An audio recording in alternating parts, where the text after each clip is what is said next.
In 1876, a British botanist named Henry Wickham smuggled 70,000 seeds out of Brazil in the middle of the night, and by doing so, he single-handedly destroyed an empire that had made a handful of men in the Amazon rainforest richer than almost anyone else on Earth.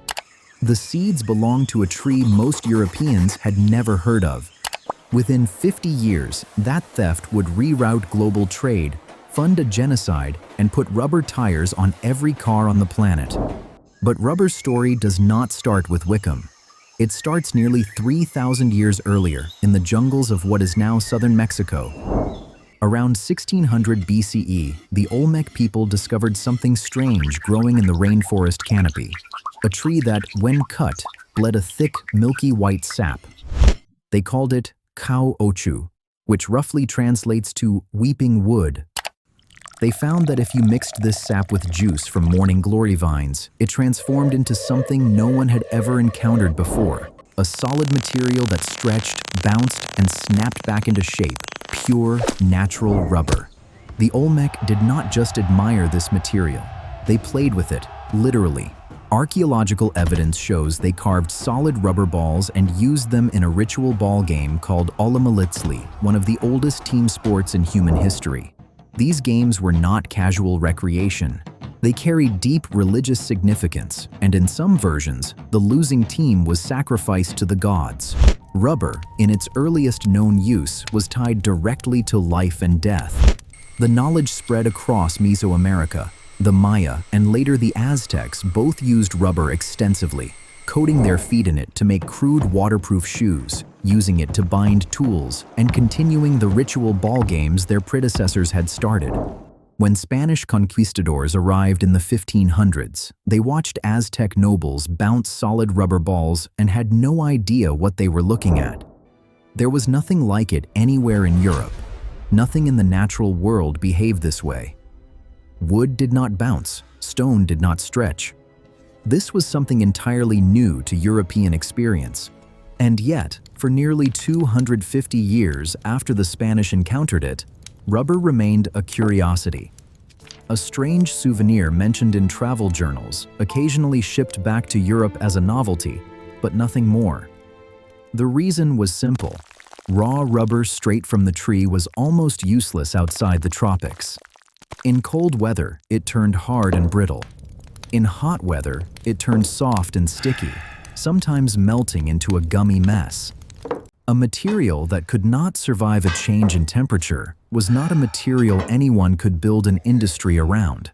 In 1770, an English scientist named Joseph Priestley discovered that this strange substance could rub out pencil marks on paper. He called it rubber, and the name stuck in English forever, even though it had almost nothing to do with what rubber would eventually become. For decades, that was rubber's entire commercial application in Europe. An eraser, a minor stationery item, imported in small quantities and sold at high prices because nobody in Europe could figure out how to make the material stable.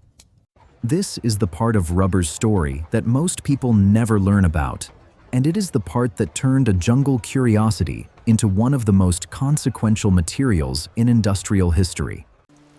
In the 1830s, an American inventor named Charles Goodyear became obsessed with solving rubber's temperature problem.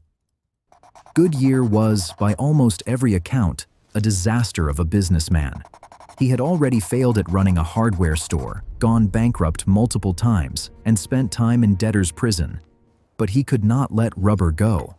He spent years mixing raw rubber with every substance he could get his hands on: magnesium, lime, nitric acid, trying to find something that would stabilize it.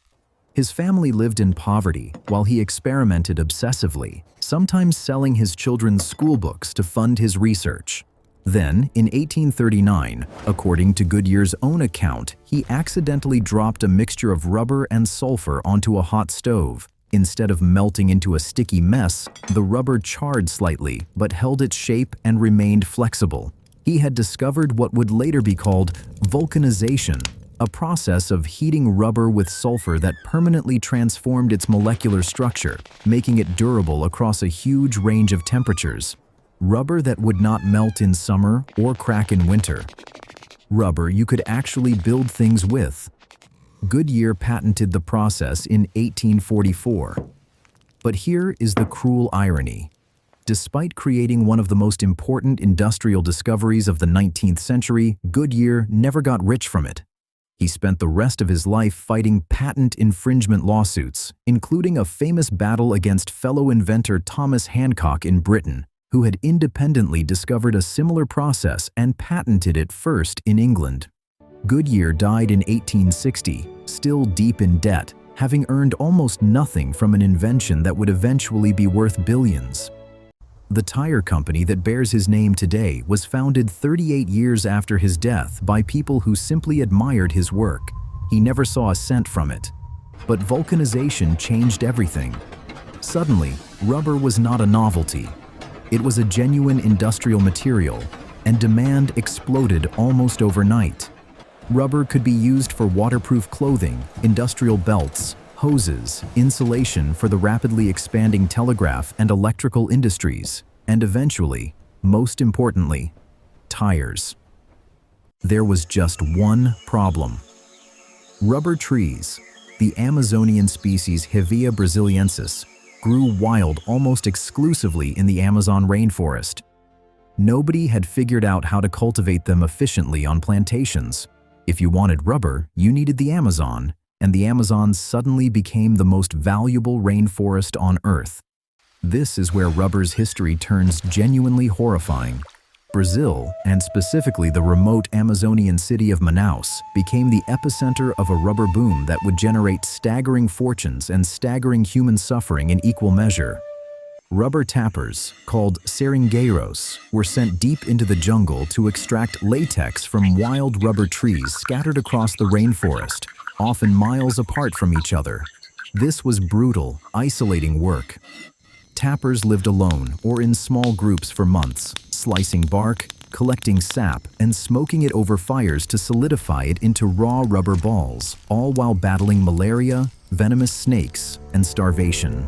The men who controlled this system were rubber barons, and they ran their operations with a level of cruelty that rivaled the worst chapters of the transatlantic slave trade. Indigenous populations across the Amazon basin, particularly in the Putumayo region straddling Peru and Colombia, were enslaved outright and forced into rubber extraction under a debt peonage system. Workers were charged inflated prices for tools and food, trapping them in permanent debt to their employers. Those who failed to meet rubber quotas were whipped, mutilated, or executed as examples to others. Estimates suggest that between 1879 and 1912, the rubber boom in the Putumayo region alone resulted in the deaths of as many as 30,000 to 40,000 indigenous people through violence, disease, and forced labor. Entire indigenous groups, including the Huitoto people, were pushed to the brink of extinction. A British diplomat named Roger Casement investigated the atrocities in 1910 and published a report so horrifying that it sparked international outrage, comparing the treatment of workers to the brutality documented in the Belgian Congo under King Leopold's rubber and ivory extraction regime happening at the exact same time on the other side of the Atlantic. And while indigenous people died in the jungle, the rubber barons in Manaus lived like kings. The city, sitting in the middle of the Amazon rainforest, 1,000 miles from the nearest ocean port, became one of the wealthiest cities on Earth almost overnight. Rubber barons built opulent mansions, imported European furniture and marble across the Atlantic, and sent their laundry to be washed in Portugal because they considered local water inadequate. In 1896, they built the Amazon Theater, a lavish opera house in the middle of the rainforest, with materials shipped entirely from Europe. Steel from Scotland, marble from Italy, crystal chandeliers from France. World-famous opera singers traveled across the Atlantic and up the Amazon River just to perform for a handful of nights in front of the newly rich rubber elite. It was one of the most absurd displays of wealth in the industrial age. A European palace of culture built in the deepest part of the Amazon jungle, funded entirely by forced labor and human suffering happening just beyond the city limits. By the 1890s, global demand for rubber was already climbing fast, driven by bicycles, industrial machinery, and electrical insulation. But then came the development that would send demand into an entirely different stratosphere: the automobile. In 1888, a Scottish veterinarian named John Boyd Dunlop developed the pneumatic tire, an air-filled rubber tube that provided a smoother ride than the solid rubber tires used before it. Within a decade, as bicycles and then early automobiles spread across Europe and America, pneumatic rubber tires became essential. By the early 1900s, Henry Ford's assembly line was churning out Model Ts by the hundreds of thousands, and every single one needed 4 rubber tires. Rubber was no longer just useful, it was now essential infrastructure for the fastest-growing industry on Earth. Brazil's rubber barons believed their monopoly was permanent. The Amazon was their fortress, they thought, an impenetrable jungle that no one could replicate. They were catastrophically wrong. In 1876, years before the automobile boom even began, a British explorer named Henry Wickham had traveled deep into the Amazon under the pretense of scientific botanical collection. What he actually did was smuggle approximately 70,000 rubber tree seeds out of Brazil, packed carefully inside banana leaves to keep them viable, and shipped them to England under diplomatic cover. Technically not illegal at the time since Brazil had no export restrictions on the seeds, but an act of calculated industrial espionage all the same. The seeds were rushed to Kew Gardens in London, where botanists germinated roughly 4% of them successfully, still thousands of viable rubber tree seedlings. These seedlings were then shipped to British colonial territories in Ceylon, modern-day Sri Lanka, and Malaya, modern-day Malaysia, where the British Empire began establishing organized rubber plantations, something that had never existed before. Wild rubber trees scattered across the Amazon versus neatly rowed plantations in Southeast Asia designed specifically for efficient harvesting. For about 2 decades, the theft made little difference. The Southeast Asian plantations were young, and Brazil's wild rubber boom continued roaring. Manaus kept building its opera houses. But by around 1910, the plantation trees in Malaya and Ceylon reached maturity, and everything changed almost instantly. Plantation rubber was cheaper to produce, easier to harvest, and available in far greater quantities than wild Amazon rubber ever could be. Southeast Asian rubber production overtook Brazilian production within just a few years. By 1913, Asia was producing more rubber than the entire Amazon basin. By the early 1920s, Brazil's share of global rubber production had collapsed to almost nothing.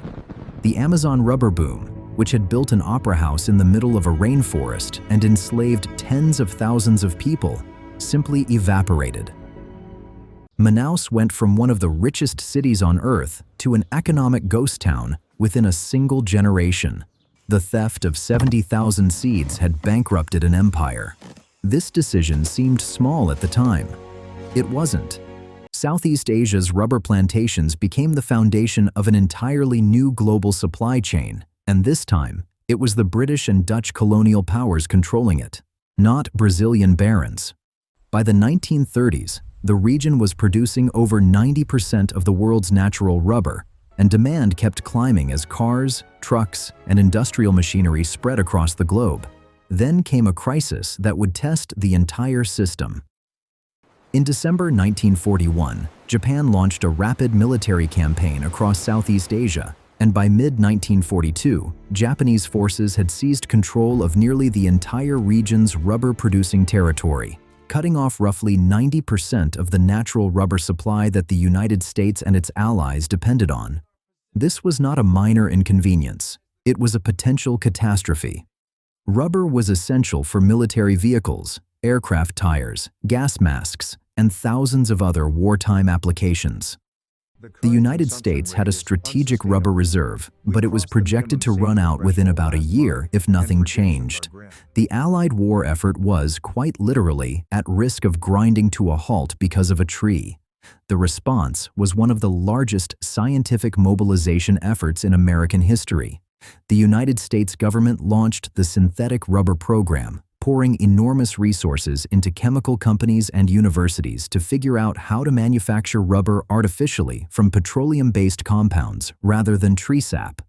Companies like Goodyear, Firestone, and Standard Oil raced to scale up production of synthetic rubber, primarily a compound called styrene butadiene rubber, or SBR. In 1941, the United States was producing almost no synthetic rubber. By 1944, American factories were producing over 800,000 tons of synthetic rubber per year, more than enough to supply the entire Allied war machine. It was an industrial achievement on par with the Manhattan Project, though it receives far less attention today.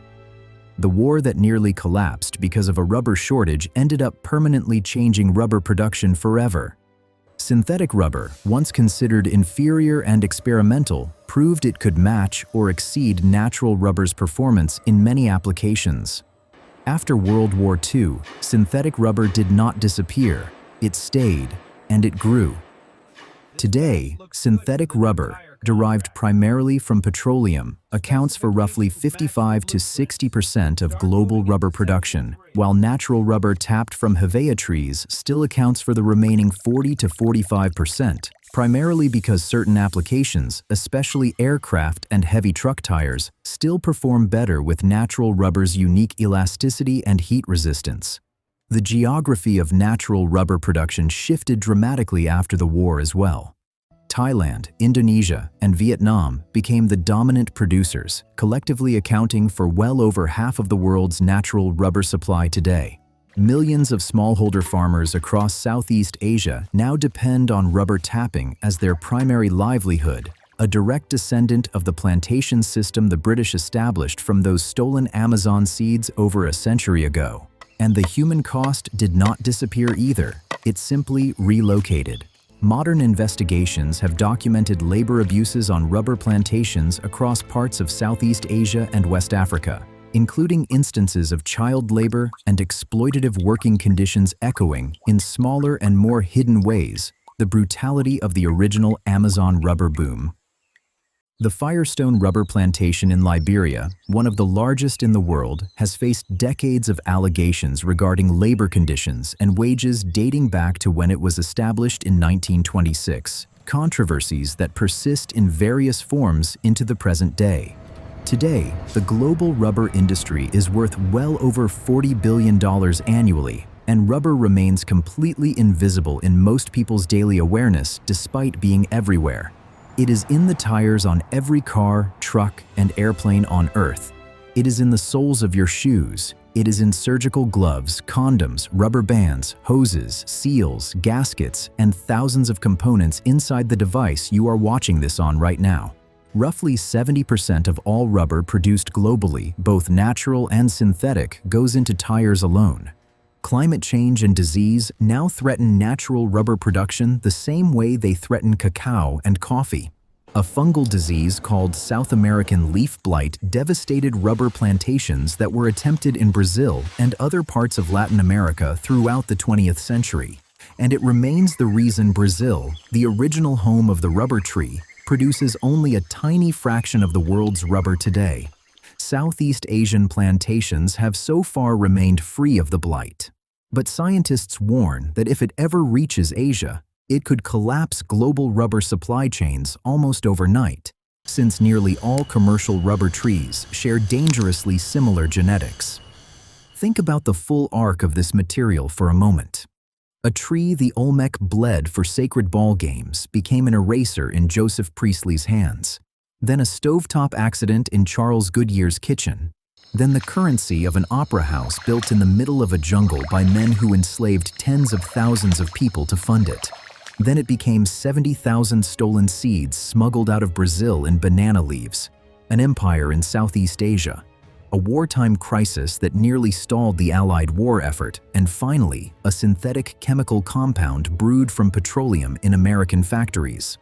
Rubber has been a sacred game piece, a scientific accident, a colonial weapon, a wartime emergency, and now an invisible material wrapped around every wheel on every road on the planet. The Olmec bouncing solid rubber balls in a Mesoamerican jungle 3,000 years ago could never have imagined a world of highways, air travel, and factory assembly lines all rolling forward on a substance their descendants first pulled from a weeping tree. And yet here it is, underneath you, right now, holding up more of modern life than almost anyone realizes. If this story surprised you, hit subscribe. We dig into the hidden histories behind everyday materials every week, and there is a lot more coming.